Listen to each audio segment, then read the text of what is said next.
Simple മെത്തേഡിൽ നമുക്കൊരു mug cake ഉണ്ടാക്കാം. ഞാൻ എൻ്റെ ഇൻഗ്രീഡിയൻസ് എല്ലാം ഒന്നെങ്കിൽ ഡിസ്ക്രിപ്ഷൻ ബോക്സിലോ അല്ലെങ്കിൽ നമ്മൾ പിൻ ചെയ്ത് കൊടുത്തേക്കാം കമൻറ്റ് ബോക്സിൽ. അപ്പോൾ നിങ്ങൾക്ക് ട്രൈ ചെയ്ത് നോക്കാൻ പറ്റിയ റെസിപ്പിയാണ്. ഞാൻ ഡ്രൈ ഇൻഗ്രീഡിയൻസ് എല്ലാം ആദ്യം ഇട്ടതിന് ശേഷം മിക്സ് ചെയ്തതിന് ശേഷമാണ് ഞാൻ ലിക്വിഡായിട്ടുള്ള ഇൻഗ്രീഡിയൻസ് ഇട്ടത്. നമുക്ക് കറക്റ്റ് ബ്ലെൻഡ് ആവാത്ത കണക്ക് എനിക്ക് തോന്നിയിട്ടുണ്ട്. അല്ലെങ്കിൽ നമുക്ക് മിക്സിയുടെ ജാറിലിട്ടൊന്ന് അടിച്ചെടുത്താലും മതി. പിന്നെ പ്രത്യേകം എനിക്ക് പറയാനുള്ള കാര്യം എന്ന് പറഞ്ഞാൽ ഞാനിത് എഗ്ഗ് വെച്ചാണ് ഉണ്ടാക്കിയത്. എഗ്ഗ് ഇല്ലാതെ നമുക്ക് ഉണ്ടാക്കാവുന്നതാണ്. അപ്പോൾ ഇതെല്ലാം കൂടെ ഞാൻ ജസ്റ്റ് നല്ലോണം ഒന്ന് മിക്സ് ചെയ്ത് ഞാനിവിടെ സൺഫ്ലവർ ഓയിലാണ് എടുത്തിരിക്കുന്നത്. നമുക്ക് കോക്കനട്ട് ഓയിലും യൂസ് ചെയ്യാം, പക്ഷേ ഒരു കുത്തൽ സ്മെല്ല് വരും. കോക്കനട്ട് ഓയിലിൻ്റെ ഒരു സ്മെല്ല് വരുന്നതായി എനിക്ക് തോന്നിയിട്ടുണ്ട്.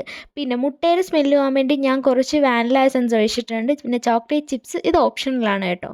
പിന്നെ അതിന് ശേഷം നമ്മൾ എയർ ഫ്രയറിൽ എടുത്ത് വെച്ചിട്ട് അതിനകത്ത് നമ്മൾ സെൽഷ്യസ് നോക്കണം. 160°C 10 മിനിറ്റ്സാണ് ഞാൻ കുക്ക് ചെയ്യുന്നത്. വേണമെങ്കിൽ കുക്ക് ചെയ്ത് കിട്ടിയില്ലെങ്കിൽ 5 മിനിറ്റ്സ് എക്സ്ട്രാ വയ്ക്കാം. കറക്റ്റായിട്ട് എനിക്ക് വന്നിട്ടുണ്ട്, സ്മെല്ലൊന്നും ഇല്ലായിരുന്നു. നിങ്ങൾക്ക് ട്രൈ ചെയ്യാൻ പറ്റിയൊരു മെത്തേഡാണ് കേട്ടോ ഇത്.